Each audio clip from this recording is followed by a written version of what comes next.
All right, so you're spending money online marketing your website, but you're not really getting the phone calls that you were looking for, especially for how much you're spending. It means your website's not converting effectively.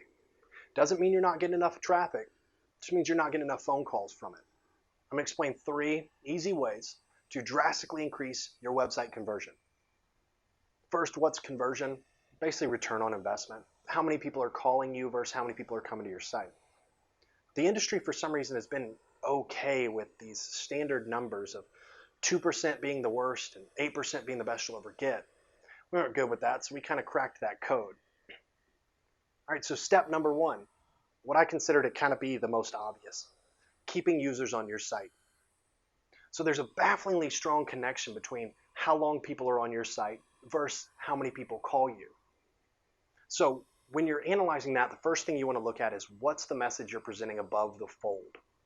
So the fold meaning when somebody clicks on your site, what's right there prior to scrolling down. The majority of people are going to make a decision to either call you or leave based simply on what's there. Right now, there's kind of 2 competing theories, and neither of them are very effective. Some are just really bare. They'll just have a picture and maybe a mantra, so really not putting anything out there. Or people putting way too much and none of it being useful. What I always like to think of when I'm talking about what's going to be above the fold in this regard is putting something out there that differentiates you from another group or from your competitors out there. What are you doing different? What can you tell the consumer that will make them want to choose you as opposed to the other sites they've looked at? I'll explain a little bit more in step 2 that kind of coincides. All right, so number 2, giving the consumer what they need to make a decision. So we want to do this above the fold like we already talked about, but you want to be thinking of what the consumer wants to hear. The way I always look at this is I try to get in the consumer's mind and think about a problem that needs to be solved in the industry or an answer to a question that they likely have, or sometimes putting out there something that might be a question that they don't know they have, but the answer gets them excited. A really good example of that, did a website for an up-and-coming urgent care group that was doing things kind of different. They were seeing people within 15 to 20 minutes, which is unheard of in that arena. And we all know that there's an epidemic there where you're waiting 4 hours for a flu shot.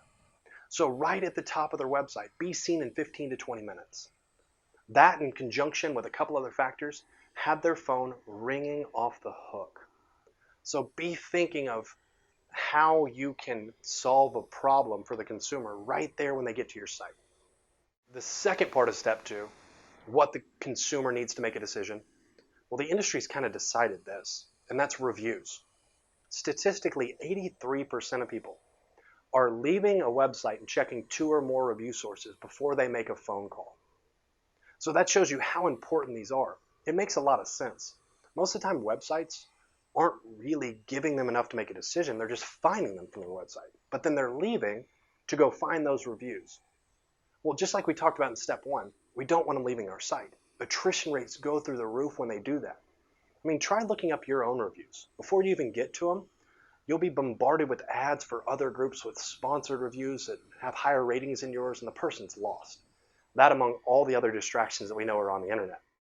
So for step number 2, we want to make sure that we're giving them what they need to make a decision, in that we're solving a problem for them, we're answering a question, and also we're providing our reviews that we know they already want.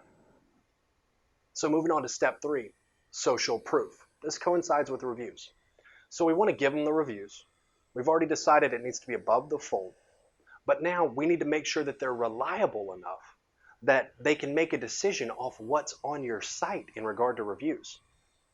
So people say to me all the time, we've already got reviews.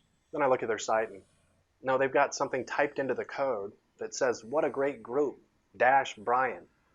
Nobody buys that. You type that in yourself. You picked out your best review. So a couple things in regards to reviews. We talked about above the fold, and I want to explain why that's important for this section. People will tell me, we've got reviews at the bottom of our page. Do you know what percentage of people are actually going there? Roughly about 5 to 8%. So we've determined that it's the most effective way to close somebody. And you've got it in a place on your page where only about 5 to 8% of people go. Or it'll be a separate tab where it'll say read our reviews up at the top. Same thing. About 5 to 8% of people go there. You're losing so much traction from basically hiding what's important. Secondly, the reviews that are out there, do they look real? So we talked about them being typed in the code. Well, also there will be, tickers where you'll have 8 reviews that are scrolling by. Consumer knows you picked those out. Those could be your 8 best reviews. That almost entices them to leave and go double check. Or you can have a little scroller where they're kind of just typed in there and they have little icons next to them, sporadically placed. Same thing. Nobody can really rely on that. It looks like you picked out your best reviews. Okay, in addition to placement and making them appear trustworthy, you want to make sure that you don't have too many. I know what you're thinking, that's crazy. How do I control that? What I'm really meaning is don't use a group to solicit them. I know you know what I'm talking about if you're a business owner, because you probably get calls from them 5 times a week. The reputation management groups telling you that they're going to get you thousands of 5-star reviews. Okay, really think about that. Do you think that helps your business? Do you think when somebody Googles a certain industry and 6 businesses pop up on the map and 5 of them have 5 to 20 reviews that are all pretty long, and then one of them has 1,800 reviews? You think that looks good to a consumer? No. The consumer's pretty smart, and they look at that and they say, they're trying to manipulate me. Then they click on the reviews, and they're all 3 words long. Why? Because they were solicited by a reputation management group offering them a $5 gift card to Starbucks. So you think that that's actually helping you get in the reviews, but it's not the volume of reviews. It's the consistency and the quality. Once you use one of those groups and once you get that many reviews, there's no going back. Now you're stuck with that.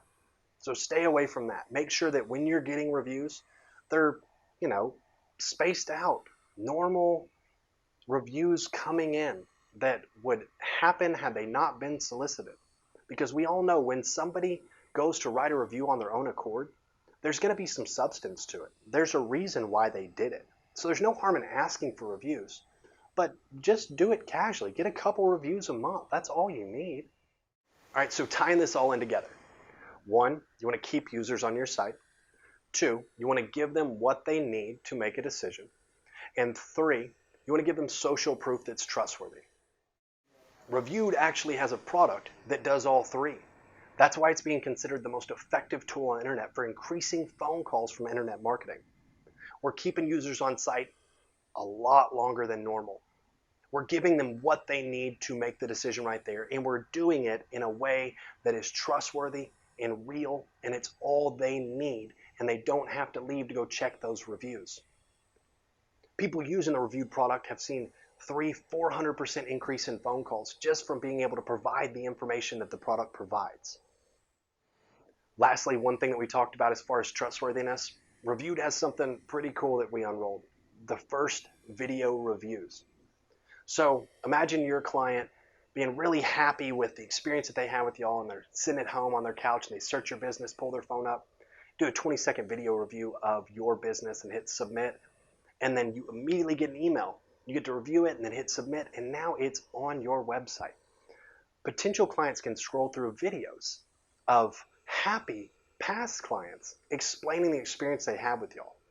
Earlier I talked about people having to go check 2 or more review sources. That's because the reviews are so manipulated in the written word that people have a problem trusting one source. They'll go to Google and there'll be 1,500 reviews because they were solicited by a reputation management company. So they'll leave and go to another to see what the real deal is. With video reviews, you don't have to worry about that. There's not fake video reviews. There's not this need to determine if this is real or if there's transparency there. You get to see the person. You get to see their emotions, see how they really feel about what's going on. That's a really, really powerful way to give your consumers social proof and get way more phone calls from your website traffic. If you want to see more, click below and I'll give a lot more detail on what we're doing. Thanks for your time.